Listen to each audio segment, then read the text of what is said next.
حرکت دے کر اپنے اعضاء کو سن ہونے سے ہی بچا سکتا تھا۔ اس سے زیادہ حرکت کرنے کی عیاشی میری قسمت میں نہیں تھی، لیکن یہ سب میرے لیے اتنا زیادہ مشکل بھی نہیں تھا کہ مجھے اپنے فرض سے باز رکھ سکتا، کیونکہ دوران ٹریننگ میں 36 گھنٹے سے اس سے بھی زیادہ محدود جگہ پر گزار چکا تھا، بلکہ ایک مرتبہ تو مجھے 48 گھنٹے گزارنے پڑ گئے تھے۔ لیکن اس میں بھی کوئی شک نہیں کہ ٹریننگ اور حقیقت میں زمین اور آسمان کا فرق ہوتا ہے۔ ٹریننگ ہوتی ہی غلطیاں سدھارنے کے لیے ہے، جبکہ حقیقت میں غلطی کرنے کا مطلب اپنی جان گنوانا ہوتا ہے۔ خاص کر ایک سنائپر کے لیے غلطی کا تصور ہی محال ہوتا ہے۔ ہمارے اساتذہ کہا کرتے تھے کہ سنائپر کے پاس فائر کرنے کے لیے صرف ایک گولی ہوتی ہے، اگر وہ گولی ہدف کو نہ چھو سکے تو دردناک موت سنائپر کا مقدر بن جایا کرتی ہے۔ میرے پسندیدہ استاد راؤ تصور کا قول اس بارے میں اور بھی زیادہ سخت تھا۔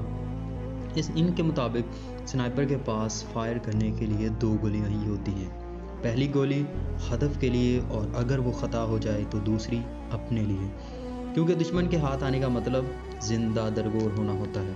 البتہ گولی کے نشانے پر لگنے کی صورت میں ایسی افراتفری اور انتشار پھیلتا ہے کہ سنائپر کی طرف لوگوں کا دھیان ہٹ جاتا ہے۔ جوں بھی سنائپر کا ہدف اب اہم شخصیات ہی ہوا کرتی ہیں، لیکن عملی زندگی میں آنے کے بعد میں یہ کہنے کا حق بجانب ہوں کہ اس کے برعکس ہونا بھی ممکن ہے، کیونکہ ایک بار ہمارا ایک ساتھی ناکام فائر کرنے کے بعد بھی اپنی جان بچانے میں کامیاب ہو گیا تھا، اور اس کے بعد اس کا آہنی ارادہ، بہترین کیموفلاج اور نشانہ بازی میں اعلیٰ درجے کی مہارت تھی۔ گو اصل ہدف خوش قسمتی سے بچ گیا تھا، مگر اس کے 8-9 محافظ ہمارے سنائپر نے چن کر مار ڈالے تھے۔ مجبوراً دشمن کو سنائپر پکڑنے سے زیادہ اپنی جان بچانے کی فکر ہوئی اور وہ زیادہ کمک کی تلاش میں میدان چھوڑ کر بھاگ۔ ان کی واپسی تک ہمارا ساتھی وہاں سے غائب ہو چکا تھا۔ در حقیقت ایک سنائپر کو نشانہ بازی میں مہارت کے ساتھ ذہنی طور پر بھی چاق و چوبند اور ہوشیار ہونا چاہیے تاکہ حالات کے مطابق بہتر فیصلہ کر سکے۔ اس کے ساتھ اس سے چھپنے کی جگہ کا چناؤ کرتے وقت وہاں سے فرار ہونے کے راستوں کو بھی نگاہ میں رکھنا چاہیے کہ کسی بھی وقت ناگہانی صورتحال میں وہاں سے بھاگ کر اپنی جان بچا سکے۔ اس وقت میرے ہاتھ میں آسٹریلیا کی بنی SSG رائفل تھی، جسے اسٹائر سنائپر رائفل کہتے ہیں۔ گو آج اس سے زیادہ کئی گنا بہترین اور معیاری رائفلیں موجود ہیں، مگر اس کا مطلب یہ نہیں کہ اس کی افادیت ان رائفلوں سے بری ہو گئی ہے۔ اس سے 800 گز تک کسی بھی انسان کو بآسانی نشانہ بنایا جا سکتا ہے۔ اس کی میگزین میں 5 گولیوں کی گنجائش ہوتی ہے، لیکن ہر بار فائر کرنے کے بعد رائفل دوبارہ کاک کرنا پڑتی ہے۔ اس وقت میں نے جس جگہ کا انتخاب کیا تھا وہاں سے ہدف کا فاصلہ 700 گز بنتا تھا۔ سبز درخت کی مناسبت سے میں نے اپنے لباس کے اوپر سبز رنگ کا گلی سوٹ پہنا ہوا تھا۔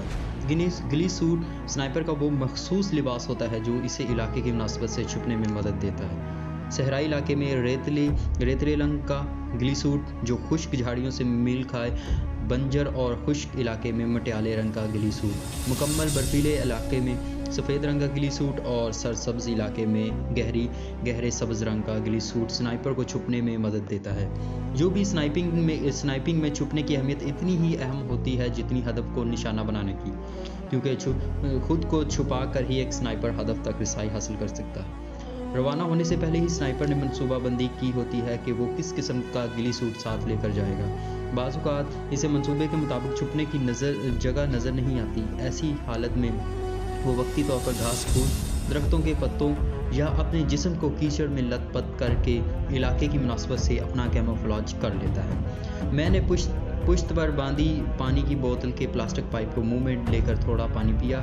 موسم کافی خوشگوار تھا، ورنہ تو گرمی سنائپر کے لیے اذیت کا باعث بنتی ہے۔ اسی طرح پانی ختم ہونے کی صورت میں پیاس کی زیادتی بھی ایک مستقل عذاب کی صورت اختیار کر لیتی ہے۔ ٹیلیسکوپ سائٹ میں جھانک کر میں دائیں بائیں کی طرف کو دیکھنے لگ گیا۔ اطراف میں چھدرے درخت پھیلے ہوئے تھے۔ میرے ہدف نے دائیں جانب سے نمودار ہونا تھا، مگر میں اس سمت کی دور تک نگرانی نہیں کر سکتا تھا کہ میں نے اپنی مچان بنانے کے لیے موڑ کے قریب جگہ کو پسند کیا تھا۔ وہاں سے موڑ تک کا فاصلہ قریباً 2 کلومیٹر بنتا تھا۔ میں نے آنکھیں بند کر کے ایک لختے کے لیے 2 شاخے کے ساتھ سر ٹکا دیا۔ ہلکی سی غنودگی کا احساس ہوا اور میں سر جھٹک کر نیند کو گیا۔ ذرا سی نیند بھی مجھے مقصد سے غافل کر سکتی تھی۔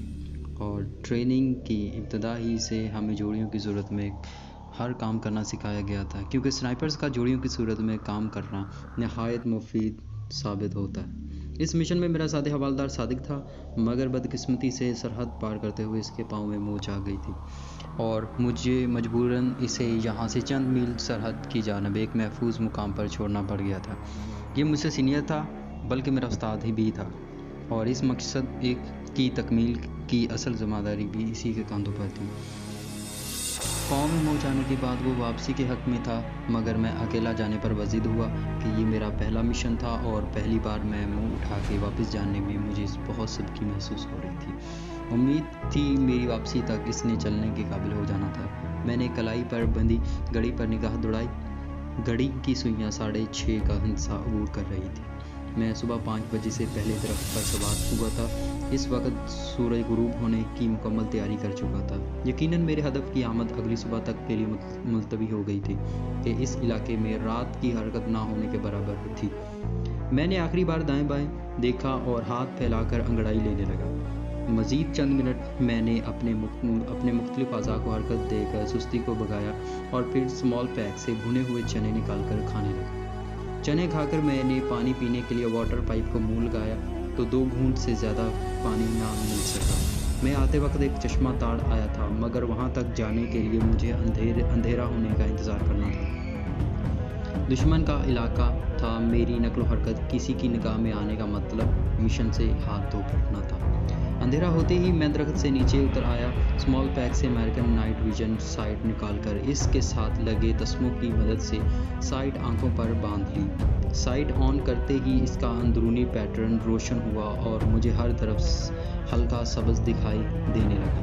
اندھیری رات میں وہ سائٹ مجھے 12-13 تاریخ کے چاند کی بقدر ارد گرد کا علاقہ روشن دکھائی دے رہا تھا۔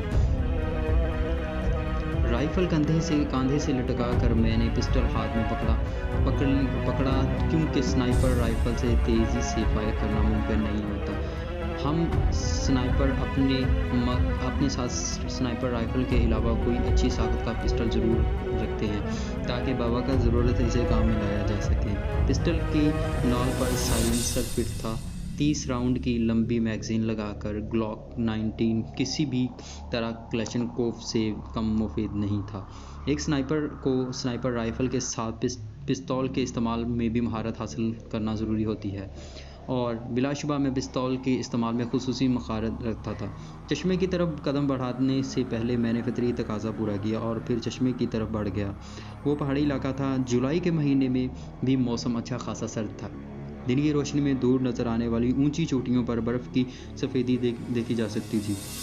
وہ دن کو سورج کی تمازت ماحول کو کافی حد تک گرما دیتی تھی، مگر یہ حدت بھی خوشگوار اثر لیے ہوئے ہوتی تھی۔ چشمہ مچان سے قریباً 1.5 کلومیٹر دور تھا۔ اس قریباً 1.5 کلومیٹر میں 25-30 گز کی کمی بیشی ہو سکتی تھی، اس سے زیادہ نہیں، کیونکہ ایک سنائپر کے لیے فاصلوں کا اندازہ لگانا بیکار کا مشغلہ نہیں بلکہ ٹریننگ کا حصہ ہوتا ہے، جو بعد کو عملی زندگی میں کام آتا ہے۔ اطراف کا جائزہ لیتے ہوئے میں نارمل رفتار سے چشمے کی طرف بڑھتا گیا۔ جنگلی جانوروں سے مدبھیڑ ہونے کا خطرہ نہ ہونے کے برابر تھا۔ گو اس علاقے میں کبھی کبھار ریچھ اور شیر نظر آ جاتے تھے، مگر ایسا واقعہ خال ہی پیش آتا ہے۔ البتہ وہاں لومڑ کثیر تعداد میں موجود ہوتے ہیں۔ دشمن کی گشتی دستے بھی چونکہ پہلے سے موجود رستوں پر گشت کرتے رہتے ہیں، اس لیے ان کی طرف سے بھی میں بے فکر تھا۔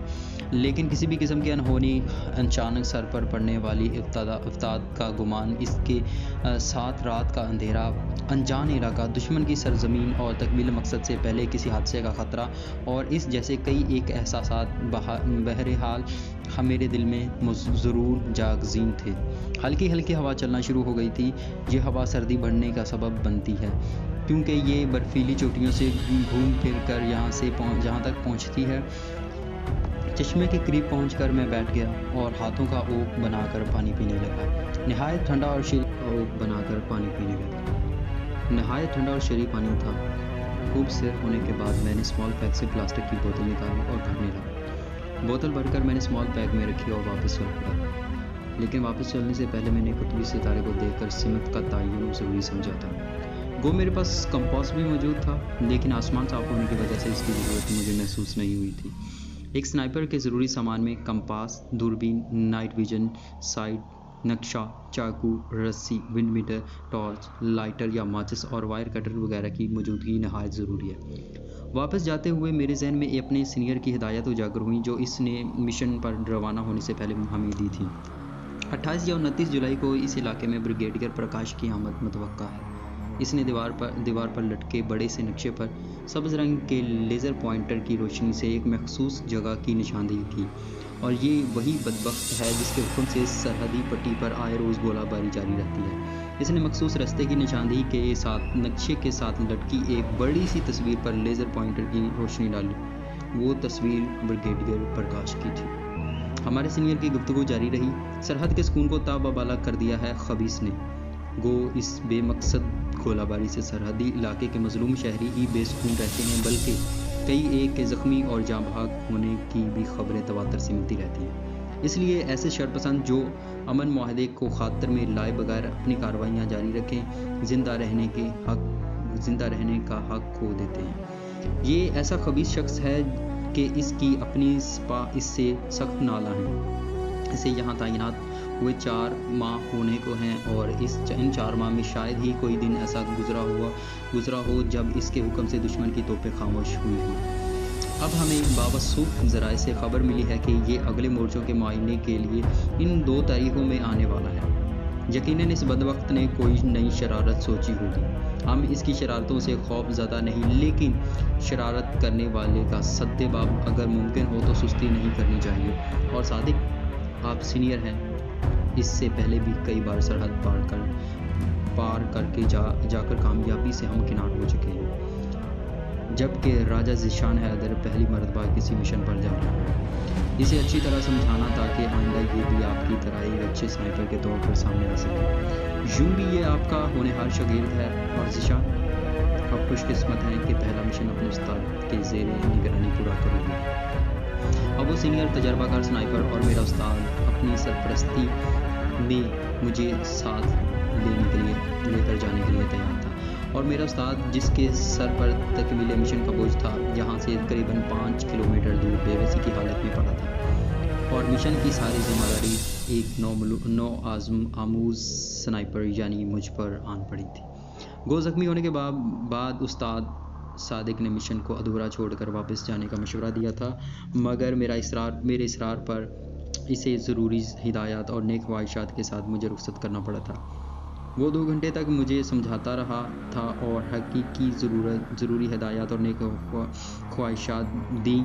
مجھے اپنی ساری ٹریننگ سے استاد صادق کی آخری ہدایات زیادہ مؤثر لگی تھی، کیونکہ یہ ہدایات عملی زندگی کے عین ابتدا تھی۔ درخت کے قریب پہنچ کر میں آگے نکلتا چلا گیا۔ جس جگہ ہدف کو نشانہ بنانا تھا وہ ایک ایسی جگہ تھی جہاں قدرتی طور پر 1-2 پتھر ابھرے ہوئے ہوتے تھے، اسی طرح کہ اس راستے سے گزرنے والی گاڑیوں کے لیے ایک قدرتی سپیڈ بریکر سا بن گیا تھا۔ اس جگہ سے 50-60 گز مخالف سمت میں ایک جگہ میں نے IED اور 2 پتھروں کے درمیان زمین میں اس طرح دبائی ہوئی تھی کہ درخت پر بیٹھ کر اسے نشانہ بنا سکوں۔